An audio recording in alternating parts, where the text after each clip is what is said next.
현재 공고했던 애플의 충성도 높은 고객들을 만들어낸 애플의 생태계가 끝장나게 생겼습니다. 무슨 일일까요? 유사남 유튜브에 오신 걸 환영합니다. 이번 주에 애플이 아주 급락했죠. 거의 갑자기 하루 만에 주가가 5%가량 빠지는 사태가 있기도 했었는데, 자, 이게 무슨 일이 있었을까요? 애플의 반독점 문제로 인해서 주가가 폭락을 했습니다. 근데 반독점 문제가 사실 하루 이틀 나온 얘기가 아니거든. 왜 근데 갑작스럽게 이번 주 들어서 급락을 했는지 한번 저와 함께 하나씩 한번 얘기를 해보도록 하겠습니다. 자, 가장 중요한 뉴스는 이겁니다. 미국의 법무부가 애플의 반독점 소송을 제기를 했어요. 안타이트러스트라고 해가지고, 원래 예전에 마이크로소프트도 아주 크게 한번 되었던, 옛날에 마이크로소프트는 어떤 판결을 받았냐면, 마이크로소프트는 반독점 소송 진행 중일 때, 야, 니네 하필 인터넷 익스플로러를 왜 끼워 팔아?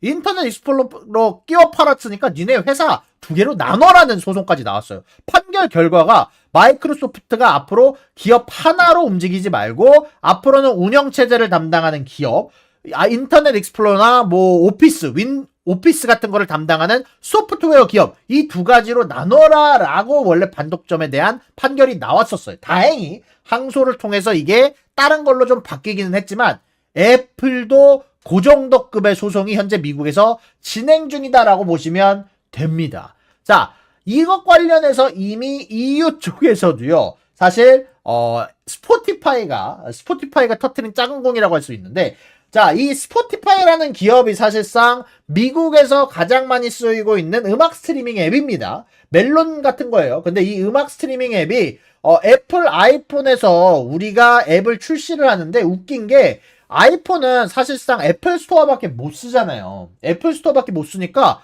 야, 이거 그냥 우리 웹사이트에서 결제하면 싼데, 애플이 지네 핸드폰으로 우리 웹사이트 결제를 막아놓고 애플 스토어에 해당하는 결제만 만들어놔서 30% 더 넘게 많은 금액을 주고 소비자들이 가끔 우리네에 대해서 결제를 하게 만들어놨다. 그러고 나서 우리 스포티파이를 쓰지 못하게 하고 애플이 가지고 있는 자체 스트리밍 앱을 쓰게 만들도록 유도하고 있다라고 얘기를 하면서 이 스포티파이가 반독점 소송을 했어.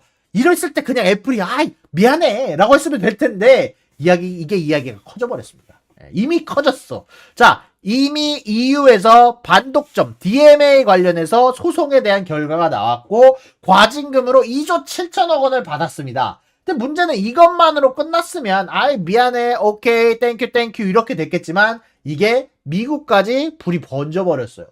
사실 이 스포티파이 이전에도 애플이 에픽 게임즈, 여러분들이 알고 계시는 그 총 쏘는 게임, 배그 같은 게임 이름이 기억이 안 나네.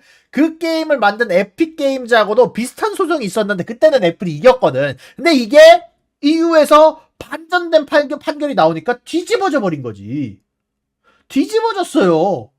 이제는 에픽 게임즈의 유리한 쪽으로 EU 쪽에서 판결이 났으니까 미국 쪽에서도 가능성을 본 거야. EU에서 이렇게 판결이 냈어? 우리도 한번 해볼까? 마소처럼 해볼까? 라고 얘기를 하면서 애플의 5가지 반독점 문제에 대해서 지적을 하면서, 야, 니네 이거 5가지 문제 미국에서 다른 핸드폰 기업들이나 다른 어플 기업들을 아이폰에 못 들어오게 막고 있잖아 라고 하면서 5가지 애플의 반독점 문제를 제시합니다. 자, 첫 번째는 클라우드 게임 스트리밍 차단, 두 번째는 아이메시지 색깔로 차별하기, 세 번째는 웨어러블 기기 독점, 네 번째는 핸드폰 결제 독점, 그리고 마지막으로는 애플 스토어 독점까지 이렇게 5가지를 볼 수 있는데, 자, 첫 번째 클라우드 게임 스트리밍을 차단한다라는 거. 자, 많은 분들이 모르시는 이 클라우드 게임 스트리밍이 뭐냐면은 간단하게 얘기를 하면은요, 여러분들의 아이폰에는 동영상 화면만 틀어놓고 실질적으로 이 컴퓨터가 돌아가는 것, 게임을 돌리는 거는 멀리 떨어진 서버에서, 클라우드 서버에서 처리를 하는, 게임을 돌리는 건 멀리에서 하고 내가 화면만 이렇게 보여주면 되는 핸드폰의 기능에 상관없이 여러분들이 고사양 게임을 돌릴 수 있게 만들어주는 것. 이걸 바로 클라우드 게이밍 스트리밍이라고 하는데요. 이런 것들을 왜 차단을 했냐? 왜냐면은 요거에 대해서 아이폰은 결국 새로운 핸드폰이 나왔을 때 고사양 폰을 사용자들이 사게 만들어야 됩니다. 2032년에 아이폰이 나오게 되면 이걸 소비자들이 사야 될 거 아니야. 소비자들이 사야 되는데 클라우드 게임 스트리밍이 있으면 고성능 게임은 옛날 핸드폰으로 돌릴 수 있게 됩니다. 그러다 보니까 이런 부분들 관련해서 야, 클라우드 게임 스트리밍이 있으면 새로운 아이폰을 안 사겠지라는 느낌으로 이번에 일부러 게임 스트리밍을 차단했고, 그리고 중요한 게 하나가 있습니다. 자, 게임 스트리밍을 하게 되면은, 자, 여러분들, 내가 어떤 어플이나 어떤 것에 대한 결제를 아이폰에서 하는 게 아니에요. 아이폰에서 하는 게 아닙니다. 그럼 어떻게 돼요? 여러분들 지금 애플에서 30% 떼가는 수수료를 클라우드 서버에서 돌리는 거다 보니까 애플을 통하지 않고도 게임에 대한 인앱 결제가 가능하게 됩니다. 인앱 결제가 애플 빼고 하면은 애플은 30% 수수료를 못 먹게 되는 거지. 자, 그럼 어떻게 됩니까? 팔아야지. 내 아이폰의 판매를 위해서라도, 내 인앱 결제 수수료를 위해서라도 아이폰이 이거를 원래 한 달 전까지만 하더라도 원래 철저하게 막았었는데, EU에서 요거에서 태클을 걸자 한 달 전부터 클라우드 게임 서비스 앱스토어를 허용한다라고 얘기가 나왔어요. 그 대신에 이 클라우드 게임을 통해서 너네들이 인앱 결제를 하면 안 된다. 야, 무조건 애플 통해서만 결제하게 만들어 라는 부분에 대해선 확신을 받고 클라우드 게임 서비스를 허용을 하기는 했어요. 다만 이 문제만 있는 게 아니죠. 아이메시지. 야, 여러분들 아이메시지 다들 아실 거예요. 여러분들 아이폰의 가장 특별한 점이 뭡니까? 아이폰들끼리는 여러분들 메시지 주고받으면 녹색으로 떠요. 녹색으로. 파란색으로 뜨죠. 파란색으로 뜨면서 내가 애플 유저구나. 애플의 그 보안 정책, 굉장히 아주 안전한 그 버블 세계 안에서 내가 아이폰 유저끼리는 텍스트 메시지를 주고받을 때는 와이파이로 돈이 더 추가적으로 나가지 않으면서 파란색 버블로 뜨게 만들기도 하고요. 여기에서 안드로이드 유저들은 아쉽지만 녹색으로 뜨게 됩니다. 예. 녹색으로 뜨게 만들기도 하고요. 사실 이런 부분들에 대해서 이게 왜 그러냐면은 사실 우리가 갖고 있는 안드로이드 폰이나 옛날 폰들은, 사실 지금이 아니죠. 옛날 폰들은 텍스트 메시지를 주고받을 때 통신사를 통해서 주고받아야 되면서 메시지 관련해서 돈이 나갔었어요. 그거를 원래 맨 처음에 막기 위해서 생긴 게 아이메시지입니다. 와이파이를 통한 핸드폰끼리 메시지를 주고받는 시스템. 이게 아이메시지였는데, 근데 이게 지금은 변질이 돼서 안드로이드 폰을 차별하는 수단으로 쓰이고 있고요. 사실 지금은 이제 이것보다 훨씬 더 뛰어난 메시지 앱들이 많이 나왔잖아요. 원래 이런 것들 관련해서 카톡도 있고 요즘에는 MMS도 있고 이미 아이메시지가 갖고 있던 옛날의 장점은 이미 희박해졌습니다. 그럼 지금도 왜 아이메시지를 쓰게 만드냐? 아이메시지를 쓰게 만드는 이유는 애플의 생태계를 벗어나지 못하게 만드는 것. 애플 소속의 유저끼리 유대감을 강화시키는 것을 사실 아이폰이 이걸 진행을 하고 있다는 거예요. 절대 이것 때문입니다. 이것 때문일 수밖에 없는 게 원래 안드로이드 폰에서도 아이메시지 앱이라는 게 있었습니다. 강제적으로 내가 보내는 메시지를 아이메시지의 시스템을 이용하게 만들어서 아이메시지가 그 전달되는 통로를 쓰게 만들어서 애플이 아니더라도 안드로이드 폰으로 보내더라도 파란 메시지를 뜨게 만들 수가 있었어요. 근데 애플이 막았어. 왜 막았겠어? 막은 이유는 하나죠. 아니, 아이폰 유저끼리의 아주 유대감을 강화시키고 싶은데 이거를 못하게 막아버리는 거니까. 예. 그래서 이번에 EU에서도 요걸 한번 쳐맞았거든요. EU에서 쳐맞았습니다. 그래서 어쩔 수 없이 원래 2023년 기준으로 11월부터 나온 뉴스인데 아직까지 도입이 안 된 게 있어요. RCS라는 기술을 도입한다라고 얘기가 나왔습니다. 애플이 야, 니네 아이메시지로 이렇게 사람들 차별할 거야 라는 게 EU에서 압박이 들어왔고, 그러다 보니까 새로운 텍스트 메시지 시스템 RCS를 도입하게 됐는데, 이게 뭐냐면은 통신사를 통하지 않고도 카카오톡 같이 메시지를 전송할 수 있는 시스템, RCS 현대판 메시지 시스템, 카카오톡 같은 메시지 시스템, 이게 사실 애플에서도 도입하게 되게 됩니다. 근데 문제가 뭐냐면 RCS를 도입하면은 아이폰 유저와 결국 안드로이드 유저를 구분하지 않게 만들어내야 되나. 원래 옛날에 애플이 주장했던 우리는 통신사를 통해서 추가적인 메시지가 부과되는 걸 막기 위해 만든 거면은, 아니 녹색 말풍선, 파란 말풍선은 유지를 하지 않아야 되잖아. 근데 RCS를 도입하기는 하지만 이게 더 신세대 3세대 문자 규격 아니지만 여전히 우리는 우리만의 시스템인 애플 아이메시지 시스템을 원하면, 이용자가 원하면 쓸 수 있게 만들어 놓겠다. 훨씬 더 구형이고 기술도 떨어지는 아이메시지 시스템을 남겨놓는 이유가 뭐예요? 남겨놓는 이유가 뭡니까? 말풍선 차별, 아이메시지의 폐쇄성을 유지하기 위해서, 사람들의 유대성을 강화하기 위해서 이 RCS 현대판 메시지 시스템도 쓸 수 있지만 아이메시지도 쓸 수 있게 만들겠다라고 만드는 게 이 애플의 말장난 같은 거죠. 애플의 새로운 시스템의 도입입니다. 그래서 미국에서도 이걸 여전히 지적을 하는 거야. 분명히 애플이 우리 RCS 도입하니까 괜찮지라고 얘기를 했는데 노노. 우리는 미국의 법무부는 애플의 이 아이메시지를 유지하면서도 RCS를 지원한다라는 방침을 받아들이지 않겠다라고 얘기를 하는 겁니다. 그래서 이런 부분들이 지속적으로 이번 반독점 법안에 나오고 있는 상황이고요. 자, 그리고 세 번째는 웨어러블 기기. 아시지만 여러분들 애플워치가 안드로이드와 연결할 수 있는 거 보셨나요? 안 되죠. 애플의 애플워치라든지 아니면 이 애플의 생태계는 어떻게 만들어지냐? 각각의 기기들이 서로 애플의 기계들끼리만 연결되게 만들어 놓음으로써. 여러분들 비전 프로도요. 사실 비전 프로 아이폰 없으면 셋업하기 개 힘듭니다. 진짜 내가 비전 프로 아이폰 없이 쓸 수 있다라고 하는데 사실 아이폰이 없으면 안 돼요. 아이폰이 있어야 돼. 애플워치도 여러분들 안드로이드하고 안 됩니다. 애플워치 있으면 무조건 아이폰 써야 돼. 왜? 얘 셋업하고 연동하고 텍스트 메시지 받으려면 애플워치 써야 돼요.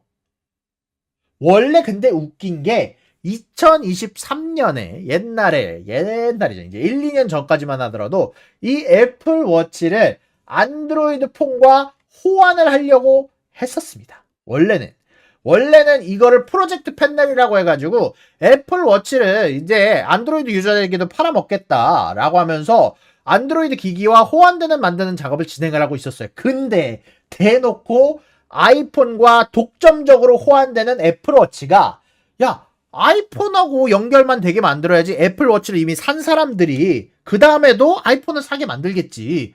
내가 애플워치를 샀잖아. 애플워치가 이뻐. 솔직히 삼성워치보다 이쁘단 말이야. 디자인도 이쁘고 솔직히 좀 좋은 부분들도 많잖아. 근데 이 애플워치를 내가 샀는데 비싼 이 3,400불짜리 제품을 샀는데 이거 안드로이드하고 호환되게 만들면 그 다음 핸드폰 안드로이드로 갈 수 있잖아. 그래서 이 해당 프로젝트를 완료를 바로 코앞에 두고 완성할 수 있는데, 안드로이드와 호환되게 만들 수 있는데 프로젝트를 완료를 앞두고 이를 취소했습니다. 취소했어요. 결국 뭐예요?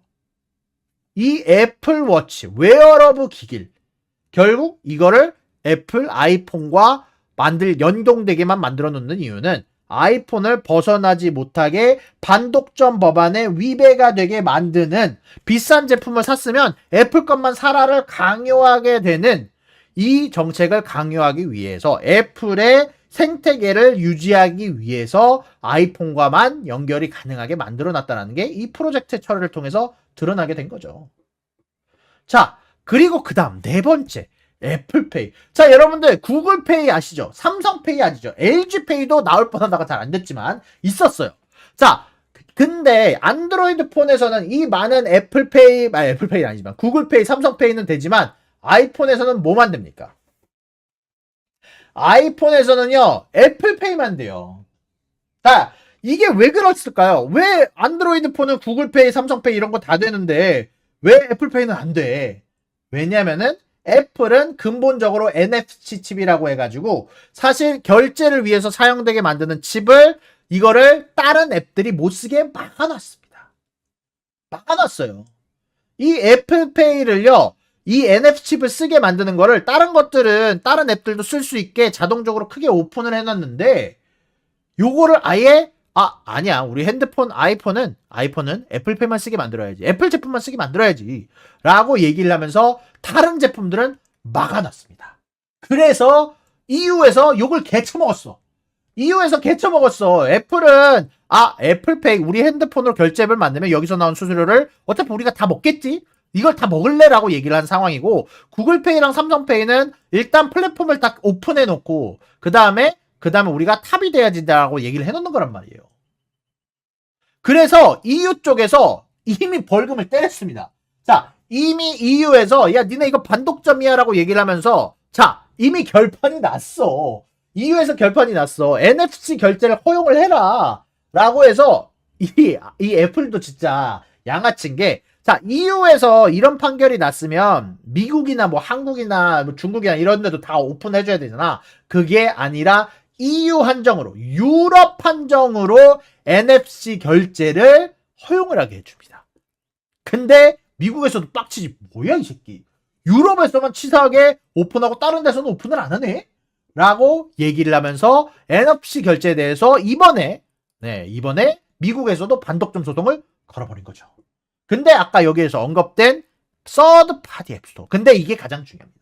사실 지금 여태까지 말한 4개도 중요하지만 미국에서 가장 중요하게 여기는 것, 애플에서 가장 중요하게 여기는 것은 뭐죠? 애플 스토어입니다. 애플 스토어. 이거를 방어하기 위해서 에픽게임즈와 전쟁을 치렀고 스포티파이와 전쟁을 치렀는데 미국에서도 하나 더 처맞게 됐습니다. 자, 애플 스토어 독점. 다들 뭐 아시다시피 뭐 안드로이드에서는요. 삼성 앱스토어도 있고 뭐 안드로이드 앱스토어도 있고 구글 앱스토어도 있습니다. 근데 이거를 뭐 구글 쪽에서 한번 욕을 먹었지만 이걸 어떻게든 배제하기 위해서, 근데 애플은 이게 더 심하죠. 애플 스토어 독점은 훨씬 더 심합니다. 애초에 제3자 앱스토어에 대한 설치를 허용하지 않았어요. 네. 이번 EU에서 욕을 개쳐먹기 전까지는 한 번도 허용하지 않았습니다. 그래서 이 앱스토어에 앱을 등록하려는 사람, 아니 전 세계 아이폰을 가지고 있는 사람이 50%인데 전 세계 아이폰을 가진 사람이 50%인데 이런 앱스토어를 포기할 수 없잖아. 간단하게 얘기하면은 여러분들 뭐 삼성이 중국마켓 포기할 수 있어요? 전 세계 인구의 4분의 1이 중국인데? 안 되잖아. 그러면 애플, 핸드폰 앱을 개발하는 사람들도 이 아이폰이라는 걸 포기할 수는 없는 거야. 아이폰 시장을 포기할 수가 없어. 왜? 전 세계 인구의 절반이 아이폰을 쓰니까. 그래서 이 제3자 앱스토어를 못 쓰니까 이 어쩔 수 없이 30%의 수수료를 내고 애플의 앱스토어를 쓰게 만들 수밖에 없었습니다. 자, 원래 여기에서 예전에 진행됐던 소송이 있어요. 그리고 실질적으로 여기선 애플이 이겼습니다. 무슨 소송일까요? 자, 에픽게임즈에서 사실 어마어마하게 한번 쳐맞았죠. 예, 그때 소송전이 진행이 됐었는데 에픽이 쳐맞았습니다. 애플이 쳐맞은 게 아니라 에픽이 쳐맞았어. 에픽게임즈가 야, 인앱 결제 우리 웹사이트 통해서 하면 30% 싸게 할 수 있는데 애플이 지네 애플 스토어 통해서만 결제하게 만들어 놓고 등록 못하게 만들어 놔서 우리 에픽게임즈는 이거는 반독점이라고 소송하고 싶다라고 해서 소송을 냈는데 애플 앱스토어가 이겼습니다. 사실상 애플의 앱스토어가 이겼어요. 어떻게 됐냐면 이거 앱스토어는 아쉽지만 앱 배포 시장 자체가 뭐 여러분들이 아이폰을 선택할 수도 있고 안드로이드 폰을 선택할 수도 있잖아요. 그러다 보니까 이건 독점이 아니다라고 판결을 했어요. 유럽과는 반대의 의견이 나왔는데 에픽이 앱스토어를 iOS 기기에서 앱을 배포하는 유일한 방법이라고 주장했지만 아니다. 법원의 입장에서는 야, 소비자들이 원하면은 웹앱을 통해서 다운받을 수 있고 안드로이드 사서 다운받을 수 있고 앱스토어를 통해서 받는 방법뿐만이 아니라 원한다면은 다른 핸드폰을 써도 되고 다른 웹앱을 통해서 받아도 되고 괜찮다. 이거 반독점이 아니다라는 판결을 내면서 사실상 그 당시에는 애플이 승리를 했었습니다. 법원은 애플이 앱스토어에서 독점적 지위를 가지고 있지만 시장 경쟁, 소비자 피해, 혁신, 앱스토어 정책의 합리성 등을 종합적으로 고려해서 반독점법에 걸리지 않는다라고 판단하고 결과를 내렸어요. 실질적으로 에픽게임즈는 앱스토어에서 쫓겨났죠. 애플 앱스토어에서 쫓겨났었습니다. 그래가지고 에픽게임즈 측에서는 사실 엄청 이를 갈고 있던 상황인데 이런 상황에서 여러분 어떻게 됐냐? EU에서 쳐맞은 거야. 서드파티 앱스토어를 허용해라. 어디에서? 아까 말씀드렸던 스포티파이와의 경쟁에서 미국에서 소송을 진행하지 않던 커다란 이유 중에 하나가 이미 재판에서 에픽게임즈하고 재판에서 이미 애플이 이겼는데 이거 우리 승산 있나? 라고 생각을 했는데 근데 EU에서 서드파티 앱스토어를 허용하라고 얘기가 나왔고 사실상 EU 한정으로 애플이 허용하게 되게 됐습니다. 그리고 이거 관련해서 좀 재미난 게 있는데 여러분들 EU에서 허용했으면 그러면 뭐 괜찮은 거 아니에요? 애플 앱스토어 허용하면 되겠네. 근데 여러분들 이게 눈 가리고 아웅인 시스템입니다. 예. 이거 애플 스토어가 여러분들 새로운 서드파티 앱이라고 해서 새로운 걸 오픈했다고 했죠. 근데 정책이 진짜 개 같습니다. 개 같아. 자, 뭐냐면은 만약에 너가 앱스토어 같이 새로운 앱을 배포할 수 있는 마켓을 연다. 뭐 예를 들어서 유사남 앱스토어를 연다. 아이폰에서. 그러면 최소 14억 원에 해당하는 금액을 은행에 보유를 해야 되며 그리고 이거를 앱 개발자가 좋은 평판을 굉장히 주관적이죠. 2년간 유지하면 14억 원 돈 안 갖고 있어도 오케이 해주게 했겠다. 일단 이게 첫 번째 조건이고요. 그리고 여기에 대해서 아니면은 앱스토어에서 사기 같은 것도 일어날 수 있으니까 이거 스토어 걸러내기 위해서라 그런 거다. 예. 그리고 애플이 중요한 건 이거예요. 자, 여러분들 애플의 앱스토어를 통해서 판매하게 되면 뭐가 있습니까? 만약에 여러분들 애플의 앱스토어에 앱을 등록하고 거기에서 인앱 결제가 나게 되면 애플이 돈을 가져가잖아요. 근데 신규 앱스토어에 얘네들이 앱을 등록하면 애플의 앱스토어 통해서 돈을 벌 수가 없습니다. 그래서 어떻게 합니까? 애플은 신규 앱스토어에 100만 다운로드 이상 다운로드가 되면 건당 50센트 700원을 자동으로 청구한다라는 부분이 포함이 되어 있어요. 그래서 사실상 서드파티가 나오더라도 거기에서 앱을 등록을 하더라도 내가 100만 다운로드 이상 더 다운이 받게 되면 건당 50센트가 자동 청구가 되게 되고 내가 공짜로 앱을 팔아도 공짜로 앱을 다운받게 만들어도 손해가 나는 순간이 나오게 되는 겁니다. 내가 그 앱을 유사남 앱을 다운로드 받아서 사용하지 않는 경우에도 내가 광고 수익을 그 어플리케이션이 못 내더라도 여전히 애플의 건당 50센트를 지불해야 되는 거야. 이거를 회피할 수 있는 수단이 있습니다. 어떻게? 애플의 앱스토어를 이용하면. 니네 제 서드파티 앱스토어 쓰면은 건당 50센트 다운로드 돈 내야 되는데 애플 앱스토어에만 독점적으로 등록하면 판매 비용이 들지 않는다라는 정책이 포함이 되어 있어요. 사실상 애플은 마피아처럼 애플의 앱스토어만 등록해야지 다른 서드파티 앱 쓰려고 그래. 우리 경쟁업체 열어도 돼. 근데 저기 니네 파는 순간 우리한테 돈 받을 생각하지 마 라고 얘기를 하는 게 이 바로 애플의 서드파티 앱스토어 정책이 바뀐 거야. EU에서 요거에 대해서 지적을 해가지고 바뀐 게 이거야. 이거. 그래서 애플이 돈을 잘 벌지, 사실은. 그건 맞지. 근데 앞으로 일단 이런 애플의 여러 가지 양아치 짓도 있고 어떻게 보면 근데 이거를 양아치 점으로만 볼 수 있는 건 아닌 게 애플이 이 기능을 통해서 사실 혁신을 많이 가져오긴 했어요. 어떻게?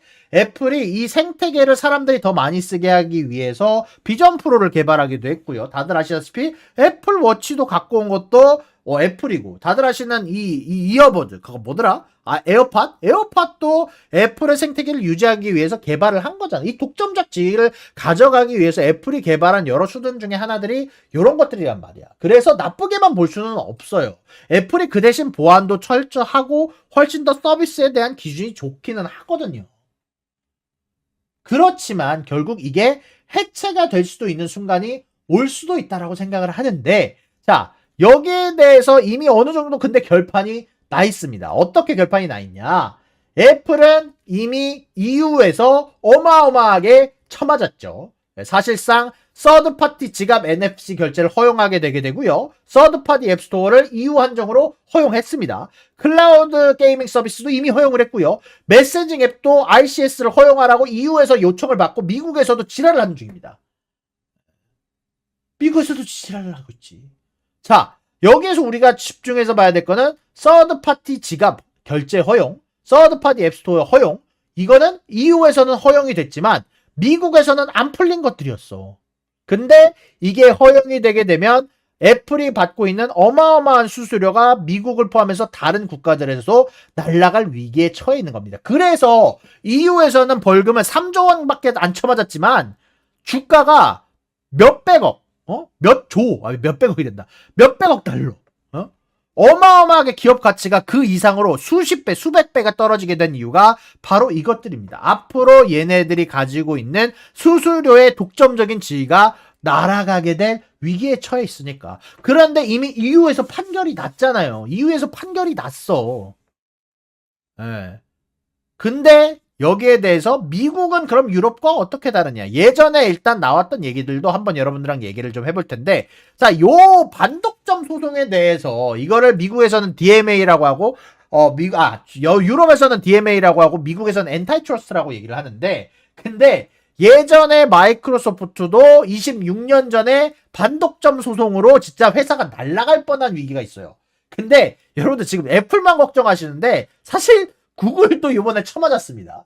예, 여러분들 애플만 쳐맞은 게 아니라 구글도 쳐맞았어요. 요거는 조금 이따 다룰 텐데, 자, 구글은 지금 쳐맞고 분할될 위기에 처해 있고요. 애플은 지금 안타이트러스트 쳐맞고 아이폰 생태계를 잃을 위기에 있는 거야. 자, 이러다 보니까 요거를 마이크로소프트와 애플의 소송이, 마이크로소프트와 구글의 소송이 사실 요거가 유사하다라는 반응이 굉장히 많아요. 그렇다면 마소의 소송이 어떻게 됐었냐? 그 당시 26년 전에 마이크로소프트가 약 2001년에 판결이 나왔는데, 자, 이때 어떤 판결이 나왔냐면, 일단 요거에 대해서 좀 얘기를 할게요. 무슨 소송이었냐면, 야, 마이크로소프트가 지네 맘대로, 윈도우를 팔 때, 거기에다가 인터넷 익스플로러랑 마이크로소프트 오피스를 포함해서 판다. 그래서 다른 오피스 업군들이나 아니면 다른 인터넷 업체, 그 당시 기준으로 넷스케이프나 모질라 파이어폭스 같은 게 있죠. 요런 것들이 성장할 기회를 주지 않는다. 라고 얘기를 하면서 반독점 소송이 나왔어요. 그래서 결판이 어떻게 됐냐? 원래 2001년에 여기에 대한 판결이 나왔는데, 자, 어떻게 됐냐면 마이크로소프트를 기업을 두 개로 나눠요. 운영 체제를 운영하는 마이크로소프트 윈도우 기업과 마이크로소프트 소프트 기업의 소프트웨어를 담당하는 인터넷 익스플로러랑 오피스 기업군들을 담당하는 두 회사로 나눠라라는 판결이 원래 맨 처음에 나왔어요. 그렇게 됐으면 마소는 지금 주가의 3분의 1, 4분의 1이 됐을 거야. 근데 요거를 항소를 했고 협상을 통해서 다행히 5년간 앞으로 끼워 팔기를 하지 않겠다. 5년간 니네들이 할 수 있는 부분에 대해서 제한을 두겠다라고 얘기를 하면서 사실상 반독점 하지 못하게 막아버리는 법안을 내면서 다른, 지금 와서는 구글 크롬이 훨씬 더 점유율이 높죠. 크롬이 훨씬 점유율을 높아지게 만드는 요인이 된 게 바로 이 반독점 소송 기업 분할 사태입니다. 많은 분들이 이거는 잘 모르셨을 거예요. 예. 사실상 경쟁 업체에 대해서 불공정하게 차별하는 계약을 할 수도 없고 자기네들이 가진 기술도 공개를 해야 돼요. 이거 중요합니다. 마이크로소프트는 경쟁 업체가 윈도우와 운영체제가 호환되는 제품을 개발하는데 필요한 기술 정보를 모두 공개해야 됐습니다. 자기네들만의 레시피를 공개를 해야 됐습니다라고 얘기가 나온 거예요. 이거 굉장히 중요한 거죠. 앞으로 애플도 자신들의 아이폰과 호환이 되게 만드는 제품을 공개해야 될 수도 있고, 애플이 아이폰 기업과 아이패드 기업, 애플 워치 기업, 아니면 뭐 앱스토어 기업으로 나뉠 수도 있고, 이런 어마어마한 판결이 날 수도 있다라는 가능성만이에요. 왜냐면 내가 봤을 때 그렇게까지는 안 가겠지 싶어. 근데 가능성만으로도 애플의 주가가 급락하는데 원인이 됐다는 겁니다. 자, 그런 가운데 안에서 다만 이때 마이크로소프트와 지금의 애플은 조금 차이가 있긴 합니다. 자, 이 당시는요, 마이크로소프트가 인터넷 익스플로러를 사실상 85%가량 갖고 있던 시기였어요. 점유율이 미치던 시기였어. 그에 비해서 다행인지 아닌지는 모르지만 아이폰은 다행히 점유율이 50%뿐만이긴 합니다. 예. 그래서 이런 차이가 있다 보니까 사실 예전에 나왔던 에픽게임즈와의 소송에서도 에픽게임즈가 졌던 커다란 이유가 되기도 했었죠. 어떻게 보면 애플 입장에서는 다행이다라고 얘기를 할 수도 있지만 이 점유율이 50% 정도다 보니까 똑같은 판결이 안 나올 수도 있다라는 점. 그리고 예전에 에픽게임즈와의 재판에서는 사실상 비슷한 소송인데 그 당시에는 애플이 이겼다라는 점이 사실 중요한 포인트고요. 그리고 요것 관련해서 하나 더 재밌게 짚고 넘어갈 점은 구글은 사실 웃긴 건 뭔지 알아요? 구글이 지금 미국 정부하고 반독점 소송이 진행 중인데 야 여러분들 구글이 사실상 전 세계 검색 엔진은 95%인가? 95% 이상 갖고 있다고 하거든요. 지금 인터넷 익스플로러를 마소가 독점하던 시대보다도 더 많은 독점을 하고 있는 게 구글의 검색 엔진입니다. 지금은 좀 많이 떨어져서 83%까지 떨어지긴 했지만 여전히 가장 커다란 독점을 가지고 있는 게 이 구글이란 검색 엔진 기업이에요. 근데 여기에 대해서 마소하고 구글, 이제 마소가 아니지, 미국하고, 미국 정부하고 구글하고 소송전이 진행 중인데 여기에서 마소가 증인으로 등판합니다. 어디 특편으로? 미국 정부 편으로. 야, 나도 반독점으로 욕 개쳐먹었는데 구글 니네도 한번 욕 개쳐먹어봐라. 야, 이 세상에 오픈앱이라는 건 없다. 사티아 나델라 마이크로소프트 CEO가 나와서 야, 구글 검색 엔진 이거 독점이다. 구글 웹밖에 없다. 세상에 오픈앱 없다.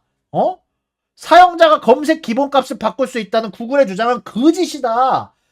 전 세계 검색 엔진이 아주 경쟁을 아주 쉽게 할 수 있게 만들어 놓는 건 다 거짓말이다. 실질적으로 마이크로소프트가 이렇게 지네들도 인터넷 익스플로러 독점했던 주제에 구글에도 야 니네도 똥 봐라. 니네도 욕 봐라 라고 하면서 개싸움을 진행합니다. 그러고 나서 여기에 대해서 사실 구글도 검색 엔진의 점유율을 가져가기 위해서 좀 치사한 짓들을 하긴 해요. 뭐 했냐? 자, 여러분들 사파리에도 검색 엔진이 있을 거 아니야. 사파리의 기본값의 검색 엔진을 구글로 만드는데 수백억 달러를 이미 주고받았다는 정황이 있어요. 그래서 구글도 반독점법을 지금 피해갈 수가 없습니다. 물론 마소의 사례가 있기 때문에 아마 구글이나 애플이 이렇게 분할되는 사태까지 가기는 않겠지만, 자, 일단 우리가 애플에 대해서 일단 집중을 해야 되니까 애플이 가져올 수 있는 결국 결과는 세 가지가 있을 수 있죠. 애플이 패소하거나 승소하거나 화해하거나 요 세 개 중에 하나밖에 없어요. 결국 그 가운데 안에서 마소처럼 분할시켜버린다는 협박을 할 수도 있겠지만 그것보다는 일단 중요한 건 앞으로 이 애플이 가지고 있는 자기만의 생태계 정책에 앞으로 지대한 영향을 줄 수 있는 조치가 승소하든 패소하든 화해하든 이 모든 결과에 관계없이 이미 EU에서 판결이 났기 때문에 사실상 자신들의 이 공고한 아이폰 독점을 이어왔던 자신만의 이 논리의 생태계에 커다란 영향을 줄 수 있는 조치가 나올 수밖에 없다. 라고 여러분들한테 한번 정리를 해드리면서 사실상 모든 이야기를 애플의 정책까지 모든 이야기들을 마무리를 지어볼까 합니다. 구독과 좋아요는 사랑입니다, 여러분. 유사남의 구독과 좋아요를 눌러주세요. 그리고 여기 있는 비디오도 여러분들을 위해 준비한 거니까 여러분들이 항상 살펴주시면 감사하겠습니다.